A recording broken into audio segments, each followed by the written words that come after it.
माटेनो एक शेर હતો કે कोई दिक्कत नहीं अगर तुम्हें उलझा उलझा सा लगता हूँ, पहली मर्तबा मिलने पे मैं सबको ऐसा लगता हूँ। पहली बार મળ્યા હોય ત્યારે પણ બાજી આ જિંદગીની હારી ગયા એનો સેજે અફસોસ નથી બિરાદર। અમુક વખતે મારું થાય એવું બાજી આ જિંદગીની હારી ગયા એનો સેજે અફસોસ નથી બિરાદર, પણ ભરોહાના એકા જેને હિમજાતા ઈ માળા જોકર નીકળ્યા। તમે જેના અને ભરોહાનો જોકર 2.0 લખ્યો તો રાજી કે એકાદ બે નીકળે એનો સેજે રંજ નથી બિરાદર। અમુક વખતે એકાદ બે એક નીકળે બે નીકળે ત્રણ નીકળે એકાદ બે નીકળે એનો સેજે રંજ નથી બિરાદર। અમારા ભરોહાના 52 જોકર નીકળ્યા। હા, આમાં ભરોહો કોના ઉપર કરવો અમુક વખતે સવાલ એવો થાય માણા। હા કે હથેળીમાં રાખવા છતાંય જે જાવું કરે, હમણાં જે હખડ ડખડ કરે છે કે હથેળીમાં રાખવા છતાંય જે જાવું કરે એને પછી જવા દેવાય, કારણ કે ભૂતને પીપળા મળે તો વડલા કાંઈ રોવા ન બેહે, કારણ કે તને જો ગુરુર હોય તારા કિરદાર ઉપર તો મને ગુરુર છે મારા કિરદાર ઉપર।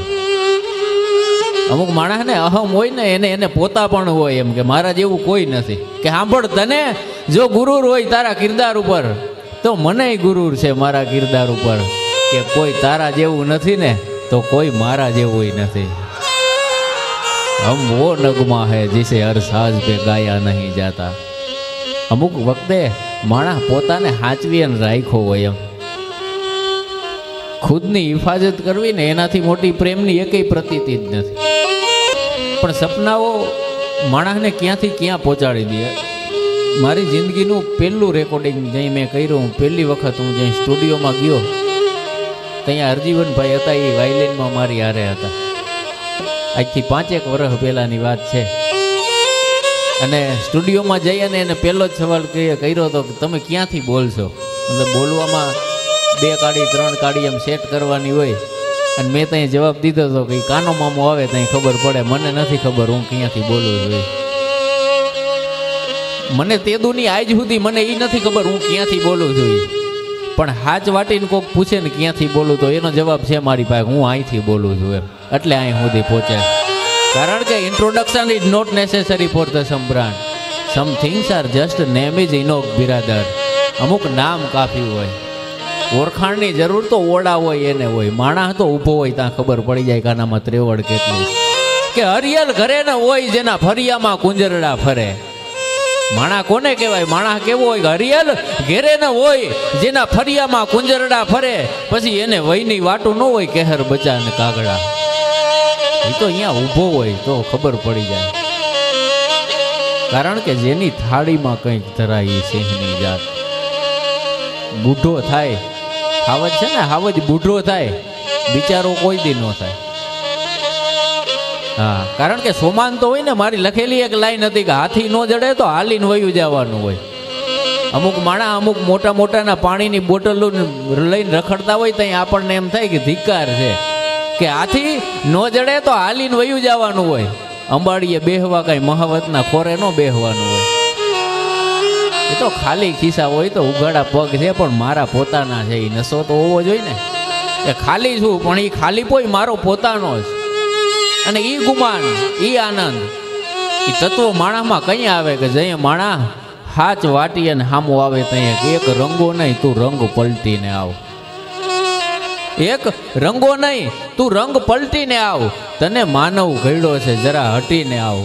અને આમ પૈડામાં ચીલા હાલે, પૈડામાં ચીલા હાલે, તું ચેતક છો આમ આડો ફંટીને આવ, અને મોતી ન્યાજ પડ્યું છે ક્યાંય હતાડ્યું નથી, તું હાચો હો તો એકવાર હાચ વાટીને આવ, એક રંગો નહીં તું રંગ પલટીને આવ। અને જે માણસ રંગ પલટીને આવ્યા છે, જે માણસ હાચ વાટીને આવ્યા છે, ઈશ્વર એને હાર પહેરાવા આવ્યો। એક બે નહીં, નરસિંહ મહેતાના 52 કામ કૃષ્ણએ કર્યા હતા, મુદ્દો એ હતો કે એ બાવો હાચ વાટીને આવ્યો હતો, તારા સિવાય બીજા કોઈ તત્વ ઉપર ભરોસો નથી. એકવાર તમે કોકના હટીને થઈ જાઓ કે હવે તાર તું તોય તારો અને હવે માર તોય તારો, ઈ લગાવો. ઈનાઈ કૃષ્ણ હોય, ઈનાઈ રાધા હોય, ઈનાઈ મીરા હોય. આ ત્રણેય પાત્રો મારે કવિતા તમને સંભળાવી છે, પછી એક વાત તમને કરવી છે. કવિતા એટલે સંભળાવી છે કે આ બેઠકમાં જે માણસ આવે એ મારું વ્યક્તિગત એવું માનવું છે કે એને 12 વાતો કરતા એને કંઈક અલગ સાંભળવું હોય છે. અને એથી આગળ મારી ત્યાં સુધીની માન્યતા છે કે બેઠકમાં આવનારો માણસ છે એ શબ્દને સાંભળનારો માણસ હોય છે, એને વાતને ઊભી રાખી અને વાતને સાંભળવી છે. તઈ રાધા અને મીરાઈ મોરબીના કાયમ હજારી સાહેબની લખેલી આ કવિતા, રાધા અને મીરાઈ બે અલગ અલગ કાળમાં થયેલા માણસો છે, બે અલગ અલગ સમયમાં જન્મેલા જીવેલા અને આ સૃષ્ટિમાંથી ગયેલા માણસો છે. પણ છતાંય એને કલ્પના કરી કે બે ભેગા થાય. એટલે રાધા છે એ મીરાજીને એમ કહે કે કૃષ્ણને તારા કરતા તો મેં વધારે ચાહ્યો છે, તારા કરતા તો મેં વધારે પ્રેમ કર્યો છે. મીરા છે એ ના પાડે કે ના ના, મેં કૃષ્ણને વધારે ચાહ્યો.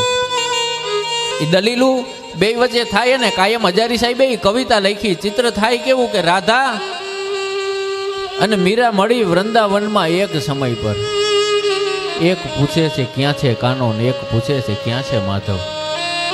રાધા એમ કે કાનો ક્યાં છે, મીરા એમ કે માધવ ક્યાં છે. પણ એ બેયનો લગાવ કેટલો હોય કે એક 20-25 કે 20-21 વર્ષની એક છોકરી હોય એના પ્રેમમાં જે અનાડીપણું હોય, જે નટકટ હોય કે તું ઓળખતી નથી મારો ઘરવાળો કોણ છે, આવો સંવાદ કરતી હોય છોકરી. અને એક વડીલ 25-30 કે 35 વર્ષની એક બાઈ હોય તો એનામાં એક ઠહેરાવ આવી જાય. આ કવિતામાં બે પાત્રોની હરખામણી એને કરી છે કે એક અનાડીપણું કે જુવાનીમાં માણસને પ્રેમને જોવાનો દ્રષ્ટિકોણ હોય કયો હોય, અને માણસ ઉંમરની એક અવસ્થાએ સમજણની એક અવસ્થાએ પહોંચે તો એ માણસ પ્રેમને કઈ રીતે જોતો હોય એનું આ પ્રમાણ છે. અને પછી બંને વચ્ચે સંવાદ થાય. કૃષ્ણ મીરા કે મારો વધારે છે, રાધા કે મારો વધારે છે, એમ કરતા કરતા એ વાત આગળ હાલે. અને રાધાજીએ મીરાબાઈને કીધું કૃષ્ણ મારો વધારે છે, એનું પ્રમાણ હું તમને આપું કે માધવ મારો પ્રેમ સુધાનક પ્યારો છે. મીરા કે ના ના બાઈ, તારામાં કંઈક ઘટે છે, હજી એટલામાં કૃષ્ણ ન આવી શકે. એટલે રાધાજીએ ફરી કીધું કે કાનો મારો જગ આખાનો રખવારો છે. મીરા બોલી માધવ મારો પ્રેમ રમતનો પ્યારો છે, મારો માધવ છે એ મને અતિ પ્રિય છે. અને એથી આગળ એ કવિતા હાલે અને કે રાધા બોલી કાનો મારો પ્રેમ રમતનો પરસેવો છે. મીરા બોલી માધવ મારો મીઠો મીઠો મેવો છે. કૃષ્ણથી મીઠો મેવો મેં આજ સુધી જોયો નથી. એમ કરતા કરતા એ સંવાદ આગળ હાલે અને રાધાજી બહુ દલીલો કરવા માંડે અને બહુ કહેવા માંડે. તે છેલ્લે એમ કીધું કે તને તો ખબર હતી, રાધાજી જ્યાં યુવાન હતા, કે તને તો ખબર હતી કે કૃષ્ણમાં ત્રેવડ કેટલી છે, કૃષ્ણમાં તાકાત કેટલી છે, એટલે તું કૃષ્ણને ચાહતી હતી. પણ હું તો નાની હતી, હજી સમજતી નહોતી. ત્યાં મારી માએ આંગળી ચીંધીને કહી દીધું હતું કે આ તારો વર છે, આ તારો પતિ છે, આના રે હું તને પરણાવી દઈ. મારી મા તો રાધાબાઈ કેતા કઈ છૂટી ગઈ, હું તેદુની આ મૂર્તિમાં બંધાઈને બેઠી છું. અમારું શરીર રાણા પાસે અને મન માધવ પાસે છે. સંવાદ આગળ હાલે અને છેલ્લે રાધાજીએ તોય કીધું કે મેં કાના પર શ્વાસે શ્વાસે જીવ દીધો છે. કૃષ્ણને મેં ચાહ્યો છે એટલો કે મેં કાના પર શ્વાસે શ્વાસે જીવ દીધો છે. કે મીરા બોલી મેં માધવને 20 કટોરે પીધો છે. કૃષ્ણને વખના કટોરામાં પી અને હું પી ગઈ હતી, કૃષ્ણને 20ના કટોરામાં પી અને હું જીવી હતી. આવા સંબંધોમાંથી માણસને મજા ત્યાં આવે કે ત્યાં તમને સમજનારા માણસો કોક મળે. જીવનના તમામ જે સંબંધો છે, આપણી તમામ આવડતો, તમામ આપણે જે હાસિલ કર્યું છે એમાંથી ઘણી વસ્તુ એવી છે જે આપણા હાથમાં નથી હોતી. કારણ કે આપણો જન્મ ક્યાં થાય આપણને આપણા હાથમાં ન હોય, આપણું મૃત્યુ ક્યાં થાય, આપણા મા બાપ કોણ મળે, આપણા ભાઈ ભારું કોણ મળે, પણ આપણો ભાઈબંધ જે બને ને એ આપણા હાથમાં હોય કે આપણો મિત્ર કોણ બનશે. અને મૈત્રી આ બ્રહ્માંડનો એકમાત્ર સંબંધ એવો છે કે જેને તમે જઈએ મળો તો તમે આપણને એમ થાય કે આપણે હજી નાના જ છીએ. કારણ કે એ મેં કીધું હતું ને, મારી રીલ બહુ વાયરલ થઈ હતી કે એ 50 રૂપિયાનું પેટ્રોલ લઈ અને 50નું પેટ્રોલ નાખવા આવે. એના ખિસ્સામાં કાંઈ ન હોય પણ છતાંય એને કરેલા કાંડી તમારા માથે ઓઢાડી દે. એ મૈત્રી છે, એ આનંદ છે મિત્રતાનો. હા, કારણ કે માહોલ છે ને, એ માહોલ મજાનો છે. ખજાના ગમે અહીંયા નાખી દેવાય, વાત ગમે અહીંયા ન કરાય. વાત તો જેને જીરવવાની ત્રેવડ હોય, જે માણસ સાંભળી શકે, વાત અહીંયા થાય. લોક સાહિત્ય એટલે કીધું કે અંતરના ઊંડાણની કોક વેધુને કહેવાય. બાકી કામની વાતો છે એ બસ સ્ટેન્ડની મુતરડીઓમાં લખી હોત. એવું નથી કે એના માટે ડાયરાઓ કરવાની જરૂર છે એમ. પણ એ વાતોનો એક ઠાઠ, એ વાતોનો એક મજા અહીંયા આવે કે જે સાંભળવા વાળો માણસ લોક સાહિત્ય એટલે લોક સાહિત્ય એટલે હું એનો સવાલ કોઈએ કર્યો તો સામો જવાબ આપ્યો હતો કે બોલનારના હાડ ગળી જાય અને સાંભળનારના હાડ ફૂલાઈ જાય, એનું નામ લોક સાહિત્ય. લોક સાહિત્ય એટલે ડાયરામાં કોણ આવે? આના પહેલાય મેં કીધું તું કે લીલીછમ ચૂંદડી ઓઢી અને પૈણવા જગતું કોઈ લોકગીત હોય તો એ ડાયરામાં આવે. કોક 20-22 વર્ષનો જુવાનીઓ કોઈના પ્રેમમાં પાગલ થઈ ગયો હોય ને એની પદમાં એનાથી વિખૂટી પડી હોય તો એ વેદના ડાયરામાં આવે.